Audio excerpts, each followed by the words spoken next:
शामी साहब, एक और अहम खबर, अहम वाक़या आज का, मुमताज़ आलिम दीन जनाब मुफ्ती तकी उस्मानी साहब, मुबैना तौर पर इन पर हमले की कोशिश की गई, वो शख्स भी गिरफ़्तार हुआ, इससे पहले भी इन्हें टारगेट करने की कोशिश की गई।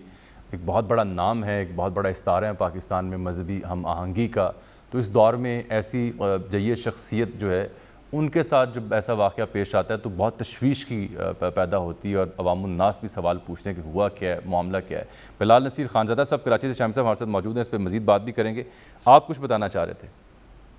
देखिए, मुफ्ती तकी उस्मानी पाकिस्तान ही के नहीं, आलम इस्लाम के, बल्कि पूरी दुनिया के मुमताज़ तरीन आलम दीन में शुमार होते हैं, मुमताज़ तरीन उलमा दीन में शुमार होते हैं।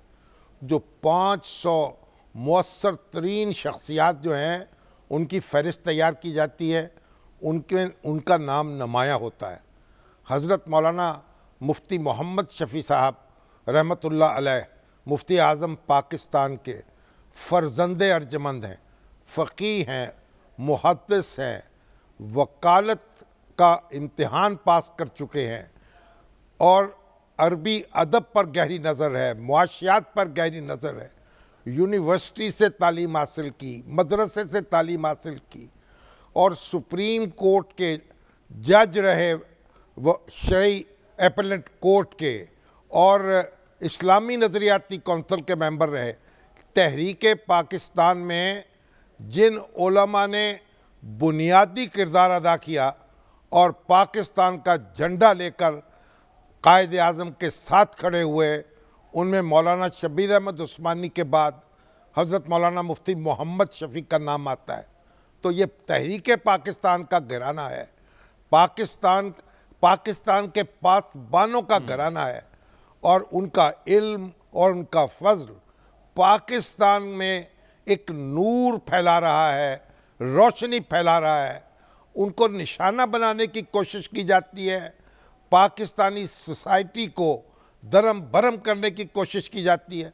2 साल पहले उन पे हमला हुआ था, बाल बाल बचे, उनकी गाड़ी का ड्राइवर, उनका गार्ड, उनके साथ बैठे 2 लोग बेचारे शहीद हो गए, जाँ बहक हो गए और उन्हें अल्लाह ने महफूज रखा। और आज फिर एक सरफिरा शख्स जो है वो मस्जिद में आया और उसके पास से चाकू बरामद हुआ। अब देखना ये भी है, जान लेते हैं, क्योंकि एक राय ये है कि जी, कि ये शख्स का एक बयान ये भी है कि जी शायद उसकी जेब में हमेशा ही चाकू होता था, वो हमले के नीयत से नहीं आया था। बिलाल नसीर, क्या बताती है अब तक की तफ्तीश, ये वाक़या क्या था? और फिर शामी साहब 2 साल पहले का वाक़या बता रहे हैं, उस पर बाद में बात करते हैं कि उसमें क्या अभी तक पेशरफ्त हुई। जी बिल्कुल जामी साहब, ये सुबह की नमाज के वक्त ये शख्स, जी बिल्कुल जामी साहब, ये सुबह की नमाज के वक्त ये शख्स आया है और मस्जिद में ये मौजूद था कि जैसे ही जब नमाज खत्म हुई है तो मुफ्ती तकी उस्मानी साहब बैठते हैं मस्जिद में, तो काफी लोग उनके साथ होते हैं और आहिस्ता आहिस्ता फिर लोग उठना शुरू होते हैं। तो फिर मुफ्ती साहब जो है वो घर की तरफ जाते हैं।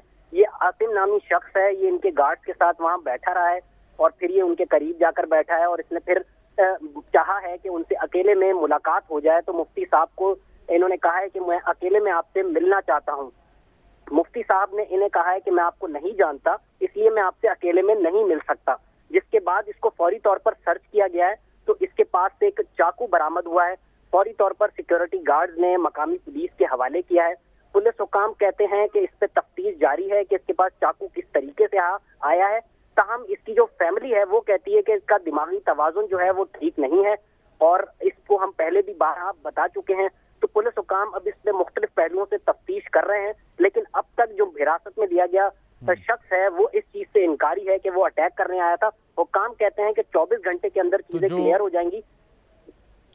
2 साल पहले का जो वाकया था, ये जो शख्स जो है, इदारों की फाइंडिंग, जो सरफिरा शख्स है, इसको तन्हाई में बात करने और जेब में चाकू लेकर आने का होश था।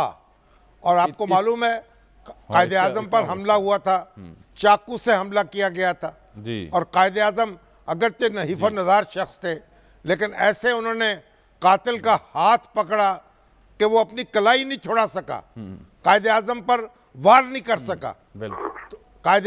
तो ये जो चाकू से हमला करना है, तन्हाई में बात करने की कोशिश करनी है, ये सरफिरा भी हो सकता है और ये जो है होशमंद भी हो सकता है।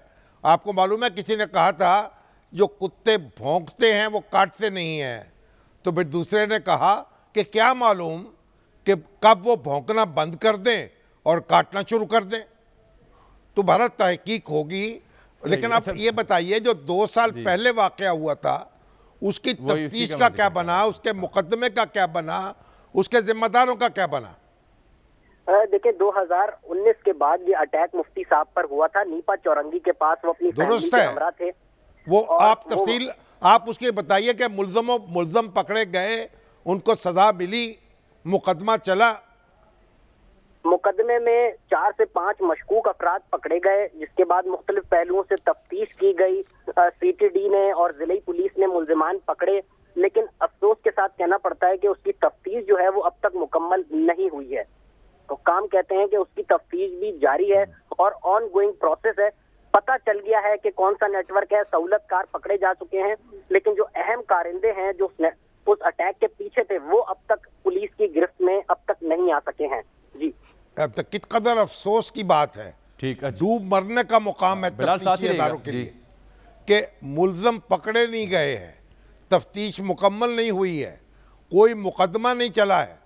पाकिस्तान के जो मुमताज़ तरीन उलमा में से एक और आलम इस्लाम के मुमताज़ तरीन उलमा में से एक, जो उनके साथ उन पर हमला करने वाले जो हैं, ये तो प्रायोरिटी नंबर 1 होनी चाहिए थी।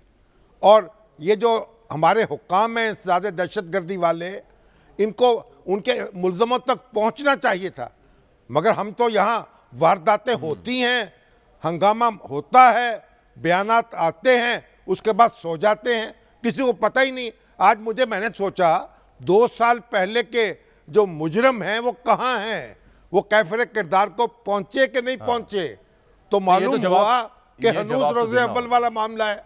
शर्म करनी चाहिए सिंध हुकूमत को और शर्म करनी चाहिए कानून नाफिज करने वाले अदारों को। शामी साहब, एक आपने सिंध हुकूमत का जिक्र किया तो एक और बड़ा अहम फैसला आज सामने आ रहा है कि एडमिनिस्ट्रेटर कराची मुर्जा वहाब साहब को लगाने का फैसला किया जा रहा है, जो मुशीर माहौलियात हैं, जिस पर सिंध सरकार के इस फैसले पर गवर्नर सिंध इमरान इस्माइल साहब ने खासी तनकीद की है, तहफ़्फ़ुज़ात का इजहार किया है। उनका ये मानना है कि एडमिनिस्ट्रेटर कराची का जो भी हो वो गैर सियासी होना चाहिए। तो बिलाल नसीर चूँकि मौजूद हैं कराची से, उनसे भी बात मज़ीद कर लेते। बिलाल, ये फ़ैसला हो चुका, कन्फर्मेशन आ गई या अभी ये पेंडिंग है? तनकीद और तहफ़्फ़ुज़ात का इजहार तो गवर्नर सिंध ने कर दिया, मामला क्या हुआ है? जी बिल्कुल, ये हुकूमत सिंध फैसला कर चुकी है। ज़राए इस चीज़ को कंफर्म करते हैं कि 1 हफ्ते के बाद जो है मुमकिना तौर पर नोटिफिकेशन जारी हो जाएगा। जब हमारा राब्ता हुआ है मुर्तज़ा वहाब साहब से, तो उनका कहना है कि बिल्कुल अगर मेरे लिए नोटिफिकेशन निकाला गया तो वो ज़रूर इस ओहदे पर बैठेंगे, लेकिन अब तक उनसे इस सिलसिले में किसी ने राब्ता नहीं किया है। लेकिन हमारे ज़राए इस चीज़ को कंफर्म करते हैं कि अगले हफ्ते तक मुमकिना तौर पर नोटिफिकेशन जारी हो जाएगा और मुर्तज़ा वहाब एडमिनिस्ट्रेटर कराची तैनात हो जाएंगे। जी।